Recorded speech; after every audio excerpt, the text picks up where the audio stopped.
नमस्कार दोस्तों, एक बार फिर से मेरे YouTube चैनल कण्वा नगरी लाइव में आप सभी लोगों का स्वागत है। दोस्तों, आज एक प्रेस कॉन्फ्रेंस यहाँ पर थी भारतीय जनता पार्टी की, और प्रेस कॉन्फ्रेंस को ऑर्गेनाइज़ किया था भारतीय जनता पार्टी के जो जिलाध्यक्ष हैं, बिल्कुल नवनियुक्त जिलाध्यक्ष, युवा जिलाध्यक्ष वीरेंद्र सिंह रावत जी, और साथ ही साथ इस प्रेस वार्ता को संबोधित कर रही थी सुनीता विद्यार्थी जी, जो कि प्रदेश प्रवक्ता हैं भारतीय जनता पार्टी की। और दोस्तों, लगातार मैं कोटद्वार की समस्याओं पर बात करता हूँ, तो कोटद्वार की समस्याओं पर ही उनसे बात की जाएगी आज भी। मैम, सबसे पहले तो बहुत बहुत स्वागत है, शुभकामनाएं हैं कि आज आप यहाँ पर आई हैं, और प्रदेश प्रवक्ता की आपको ढेरों शुभकामनाएं। मैम जी, धन्यवाद। मैम, अगर कोटद्वार की बात की जाए तो कोटद्वार में बहुत सारी समस्याएं हैं। अगर एक एक करके सभी समस्याओं के निवारण के लिए आपसे बात करूंगा। मैम, सबसे पहली जो समस्या मैं देख रहा हूं, कोटद्वार का रेलवे स्टेशन, जो कि अंग्रेज़ों के ज़माने का रेलवे स्टेशन है। अभी उसमें एक ट्रेन थी, सिद्धवली जनशताब्दी एक्सप्रेस, और कोहरे के कारण उस ट्रेन को भी बंद कर दिया गया। कोटद्वार की आबादी 1.5 से 2 लाख की है मैम, और पहाड़ से भी लोग जो यहाँ पर आते हैं वो कहीं ना कहीं कोटद्वार के रेलवे स्टेशन की तरफ देखते हैं। तो इस रेलवे स्टेशन का जीर्णोद्धार कब होगा मैम, और हमें कब, और बहुत सारी ट्रेनें, जैसे देहरादून के लिए ट्रेनें हो, पंजाब चंडीगढ़ के लिए ट्रेनें होनी चाहिए, मुरादाबाद के लिए होने चाहिए, लखनऊ के लिए होनी चाहिए, दिल्ली के लिए होनी चाहिए, कब होगा मैम?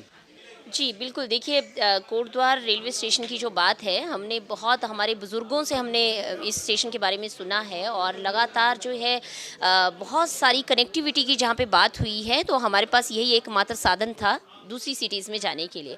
तो ये ऐतिहासिक रेलवे स्टेशन है, और इसको और ज़्यादा इसमें सुविधाएं देने का, इसमें जो जैसे आपने ट्रैक की बात की, तो ट्रेन का जो अभी तक इशू आ रहा था वो टाइमिंग को लेकर था। और चूँकि कोहरे की बात करते हैं हम लोग, तो ऐसे समय में कई बार ट्रेनें बंद की जाती हैं, लेकिन हमारी सरकार का जो इस वक्त इस पर रुख है वो ये है कि जैसी टाइमिंग सॉर्ट आउट होता है, निश्चित रूप से हम आगे इसमें कार्रवाई करेंगे। मैम, अगर एक दूसरी जो मुख्य समस्या की मैं कोटद्वार की बात करूं, तो कोटद्वार का बेस हॉस्पिटल, जो कि रेफर सेंटर बनकर रह गया है, वहां पर अगर प्रेगनेंसी के भी थोड़े से डिफ़िकल्ट केस आते हैं तो उनको भी एम्स में रेफ़र कर दिया जाता है। तो मैम, वहां पर बेस हॉस्पिटल, उसकी भी मैम समस्या यही है कि 1.5 से 2 लाख की आबादी, पहाड़ के लोग निर्भर है इस हॉस्पिटल पर। यहाँ पर कब डॉक्टर मैम उपलब्ध होंगे, और कब इंफ्रास्ट्रक्चर वहाँ का जो है डेवलप हो पाएगा? देखिए, आपके माध्यम से और लगातार हमारे पास हमारे संज्ञान में ये चीज़ आई है कि यहाँ पे जिस प्रकार से अभी 2-4 केसेस में रेफ़र भी हुए हैं मरीज़, तो हमारी ये कोशिश है कि हम स्वास्थ्य सुविधाएं उनको ज़्यादा से ज़्यादा दें, जो कमियां हैं उनको दुरुस्त करें। और अगर डॉक्टर्स की कहीं पे कमी है, अगर कहीं पे स्टाफ की कमी है, या कोई और उपकरणों की कमी है, तो उनको हमने देखिए पहले से ही और दुरुस्त करने की कोशिश की है। लेकिन फिर भी कहीं पर ऐसा दोबारा से ऐसा प्रकरण आया है, तो उसको और ज़्यादा हम लोग मुहैया कराने की उसमें कोशिश करेंगे सुविधाएँ। मैम, अगर कोटद्वार में यातायात की बात की जाए तो गढ़वाल का प्रवेश द्वार कोटद्वार को कहा जाता है, और यातायात की बात की जाए तो यातायात व्यवस्था बिल्कुल आप देख ही रही हैं कि चरमराई हुई हुई है। अगर लालढंग चिल्लरखाल मार्ग बनता है, या जो मोटर नगर का जो बस अड्डा जो आज खड्डा बनकर रह गया है वहाँ पर, और उसका मामला जो है कोर्ट में भी लंबित है, तो क्यों नहीं सरकार उस मामले को ढंग से उसको कोर्ट में आगे पहुँचाती है, या उस पर पैरवी क्यों नहीं कर रही है? लालढंग चिल्लरखाल मार्ग मैम अगर बनता है, ये 2 समस्याएं, तो ये 2 समस्या मैम मैं आपको बता रहा हूँ, लालढंग चिल्लरखाल मार्ग और साथ ही साथ मोटर नगर का बस अड्डा। क्योंकि लालढंग मैम चिल्लरखाल मार्ग बनता है, तो अभी हम जैसे यूपी से जाते हैं, तो वहाँ अगर ये मार्ग बनता है, आधा 1 घंटे की कम से कम दूरी कम होगी हरिद्वार देहरादून के लिए। और साथ ही साथ मैम हमारे लोगों को रोज़गार बहुत सारा मिलेगा, कोई चाय की दुकान खोलेगा, कोई दूसरे रेस्टोरेंट खोलेगा, कई सारी चीज़ें होंगी। ये मैम इस पर क्यों नहीं काम हो पा रहा है? देखिए, लालढंग चिल्लरखाल रोड की जो बात है, लगातार हमारी सरकार उस पे काम कर रही है। और हम लोग खुद, क्योंकि मैं खुद कोटद्वार निवासी हूँ, और हमारे लोगों को, हमारे जो छोटे छोटे रोजगार करने वाले जो लोग हैं, उनके परिप्रेक्ष्य में भी और कनेक्टिविटी के परिप्रेक्ष्य में भी समय की बचत इसमें हो रही है।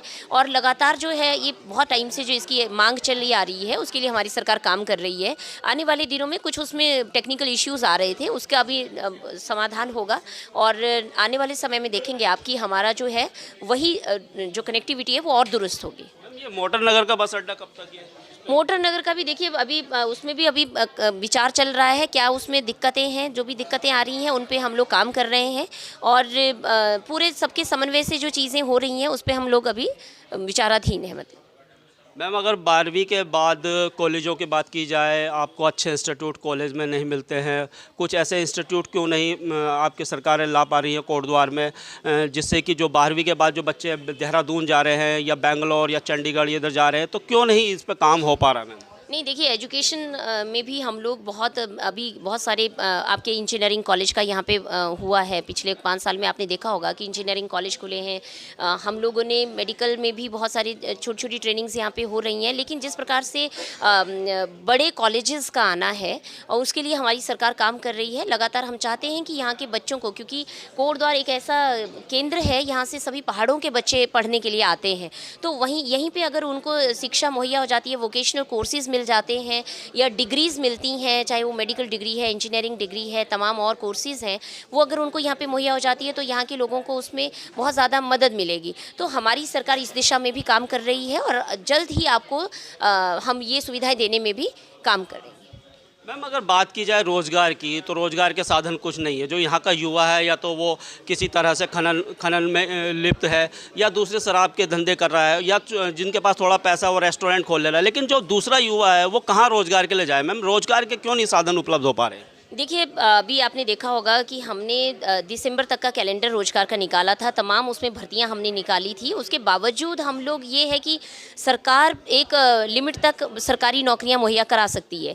उसके बावजूद हमारे पास बहुत सारे स्वरोजगार के माध्यम हैं। हम लोग स्वरोजगार अपनाकर अपने जीवन उपार्जन के लिए जीविका अर्जित कर सकते हैं। लगातार हम इस क्षेत्र में बहुत सारी योजनाओं से लाभान्वित भी कर रहे हैं। लोनिंग की फैसिलिटी दी जा रही है ताकि लोग अपना व्यवसाय खोलें, अपने उद्यम बनाएं और लोगों को भी रोजगार दे। तो इस दिशा में ही कार्य हो रहे हैं। हम जाते जाते एक सवाल करूंगा। उत्तराखंड की बेटी अंकिता भंडारी की जघन्य हत्या हो जाती है। जिस प्रकार से मांग लगातार ये उठ रही है कि सीबीआई की इसमें जांच हो, तो सीबीआई की जांच भारतीय जनता पार्टी क्यों नहीं कर रही है? देखिए, प्रदेश में एसआईटी जो है इस मामले को लेकर काम कर रही है। हमारी एसआईटी बहुत अच्छे से, अभी तक के जो रिज़ल्ट हैं वो बहुत अच्छे हैं। लगातार हम लोग, देखिए, पीड़िता परिवार को न्याय दिलाना हमारा काम है और हम पीड़िता परिवार के साथ में बने हुए हैं। माननीय मुख्यमंत्री जी खुद इस केस की जो है मॉनिटरिंग भी कर रहे हैं। लगातार हम लोग बने हुए हैं। जैसी ये चीज़ें एसआईटी की सामने आती हैं, आपके सामने जो है चीज़ें रख दी जाएंगी। एक और सवाल, हमारी एक और बेटी है उत्तराखंड की किरण नेगी, जिसकी 2012 में हत्या हो जाती है। गैंग रेप उसके साथ होता है और ये मामला जब निचली अदालत में जाता है तो वहाँ उनको फांसी की सज़ा दी जाती है, हाई कोर्ट में फांसी की सज़ा दी जाती है। लेकिन अभी सुप्रीम कोर्ट का एक निर्णय आता है और उन दोषियों को बरी कर दिया जाता है।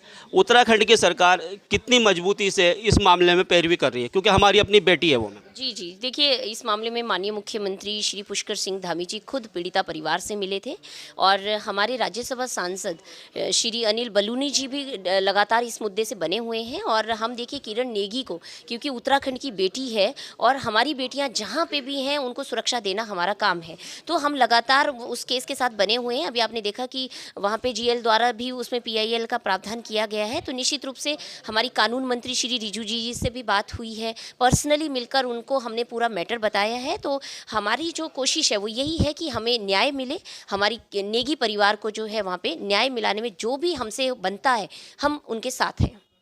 तो दोस्तों, ये थी सुनीता विद्यार्थी जी, जो कि प्रदेश प्रवक्ता है भारतीय जनता पार्टी की, और बहुत सारे सवाल जो कि कोटद्वार की समस्याओं से संबंधित है। और लगातार मैं कोटद्वार की समस्याओं पर बात करता हूं तो उनसे बहुत सारे सवाल मैंने पूछे हैं और मुझे उम्मीद है कि जिस प्रकार से आप लगातार राजनीति में 2012 से आप ABVP से शुरुआत आपने की है और अभी भारतीय जनता 1996 से ABVP में आपने हैं और अभी आप प्रदेश प्रवक्ता है भारतीय जनता पार्टी में आप काम कर रही हैं। और मुझे उम्मीद है कि आप जैसे प्रवक्ता और जिस प्रकार से वीरेंद्र रावत जी हैं अभी जिलाध्यक्ष बने हैं, तो मैं बस उम्मीद यही करूंगा, क्योंकि उम्मीद पर ही दुनिया कायम है और उम्मीद मुझे आप लोगों से भी है कि इन कोटद्वार की इन समस्याओं पर कम से कम कुछ काम हो। धन्यवाद। जय हिंद, जय भारत, जय उत्तराखंड।